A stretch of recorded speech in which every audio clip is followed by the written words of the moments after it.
All right, folks. So the long-awaited trailer for Creed 2, the sequel to 2015's Creed, is finally here, starring Michael B. Jordan. I have been so excited and waiting for this film for quite some time because I love Creed 1. I mean, I love the Rocky movies. This is technically Rocky 8. I love that franchise. And, I don't love all of them. I mean, there's some that aren't that good. And this movie is really following up on Rocky 4. Even though Creed 1 followed up on Rocky 1 and 3, kind of more focused on those films, this one follows up on Rocky 4. And it's interesting because I am actually not a huge fan of Rocky 4. I think it's one big video package. It's not that great of a movie. It's more of a spectacle. Whereas Rocky 3, Rocky 1, Rocky Balboa, I love those films. But I think this movie might have the potential to be way better than Rocky 4. So let's go ahead and get right into the trailer. I'm going to break it down and give you my thoughts. Here we have Adonis Creed going down. And he's wearing the America shorts, trunks, whatever. And I'm wondering if this is going to be sort of like a dream sequence he has to kind of mirror his life to his dad. Because in Rocky 4, spoiler alert, hopefully most of you have seen that movie. I certainly hope so, because it's always on TV. Apollo Creed dies at the hands of Ivan Drago, and this movie's supposed to address that.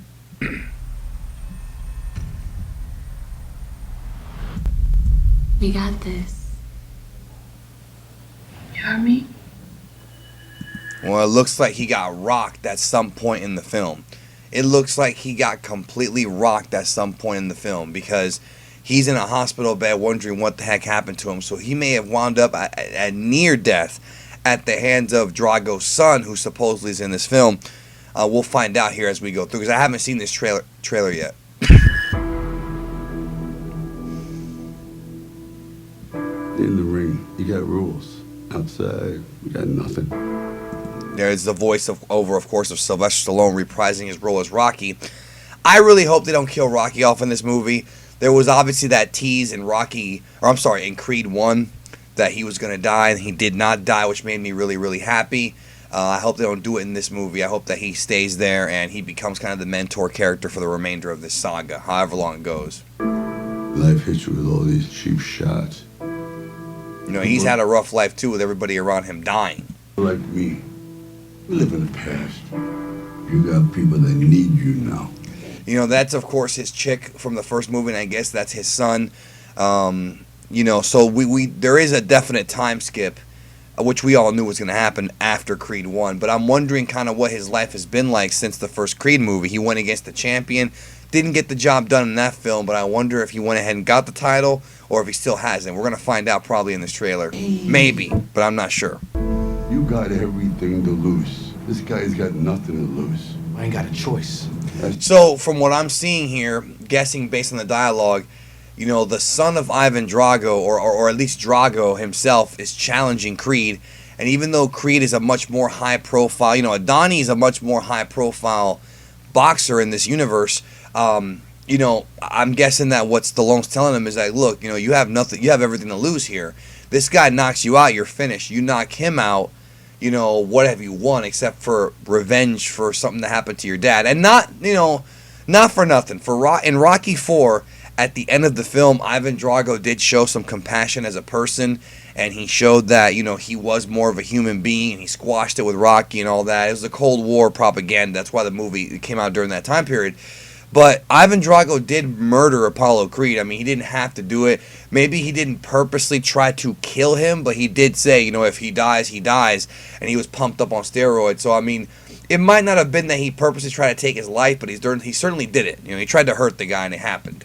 It's the same thing your father said, and he died right here in my hands. Listen to me, this guy is dangerous. But you don't think I could beat him? Now, it's interesting because, that's a great conversation right there about what happened to Apollo. And Creed's whole thing is, right here, Adonis, Donnie, he wants to be a man.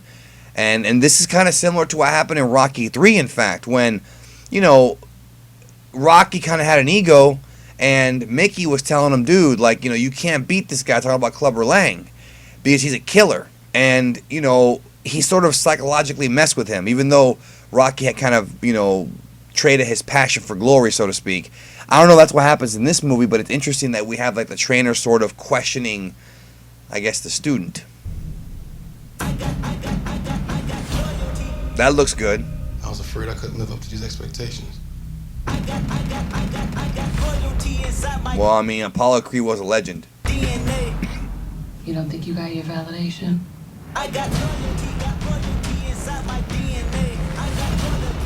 I'm definitely gonna check this movie out, by the way. I can't wait. I love that. Okay, I want to show that. That underground training right there. Like, I've never done this before, but I've heard of it, and it looks like it's so cool with the resistance of the water and whatnot.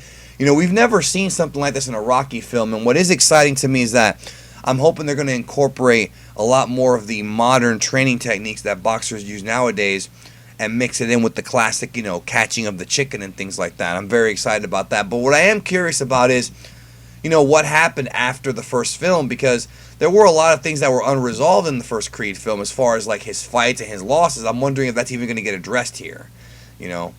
Actually, I'm supposed to close that, but let's keep going here. You know, then there's the gravestone of Apollo. So he's still, you know, the story of Adonis is that he's still dealing with that shadow. You know, that shadow of who his father was looming over him. You know, he still is motivated to be like his father versus being his own person. I don't know if that's going to be leading into the next film or at the end of this film, but, you know, obviously the story is about the family of Apollo Creed, not just, you know, Donnie. But I think that might be good development for him if they go in that direction. I want to rewrite history. Don't Mommy there. pretend this is about your father. See, it's interesting how he says he wants to rewrite history. She said, don't pretend it's about your father. So is it just an ego thing? You know, because remember, in Rocky IV, Apollo was the one who laid the challenge out to Ivan Drago. Even though obviously he was a confident man, he may have been overconfident and he may have been over-patriotic. See what I'm saying? And that may have cost him. But he was also an older fighter at the time, too, when he fought Drago. And Drago was, like I said, pumped up on steroids. In the movie, they even tell you that. You know, they showed that to you. Yeah, and now he has to think about his family, too. Like, there's more to lose than a title. He has to think about his family. This is not even about championships anymore. I love that shot right there of that punch. I don't know if that actually is Drago's kid, but we gotta love the slow motion shots in these Rocky movies, man. They're pretty awesome.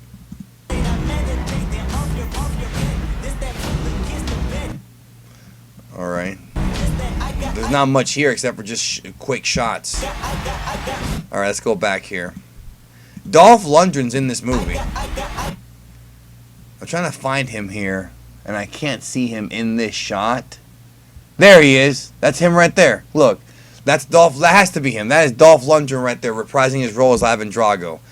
So it's going to be the son of Drago against the son of Creed. Again, that's kind of, it is kind of, you know, it's a little bit derivative, a little bit cheesy storytelling, but it's Rocky. I can't really. Rocky's always been a little bit cheesy. Let's be real, but a great story nonetheless. I'm not knocking it. It's just always been wacky like that.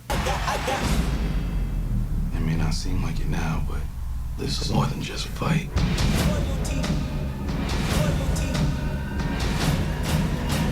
That looks great. Look at that. That's beautiful. Yep, Drago. No, that's him right there, bro.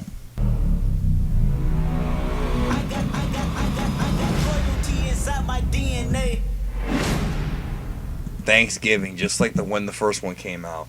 So I don't know about y'all, but I'm excited. I loved the first Creed film to death, and I don't know if I'm gonna love this one because I haven't seen it yet. But you know, it's a different director. It's not Ryan Coogler this time, but you know, again, it could still be good, and we'll see what happens. I mean, I'm not feeling it too much because it does seem too derivative as far as the initial plot goes. But the trailer looks really, really good. Let me know in the comments what you think, about this trailer. Are you excited for Creed 2? Are you a fan of Creed 1? I love Creed 1. I've done discussions about Creed and what they could do in the future, and I look forward to them doing some really good storylines in Creed 2 and kind of having him deal with the responsibilities of being Apollo Creed's son while also taking care of his family. Look how jacked up Michael B. Jordan looks in that trailer. Look right here in this shot. Look how he is shredded, yo. These celebrities have that special turkey diet or whatever the hell it is. Anyways, high protein, of course.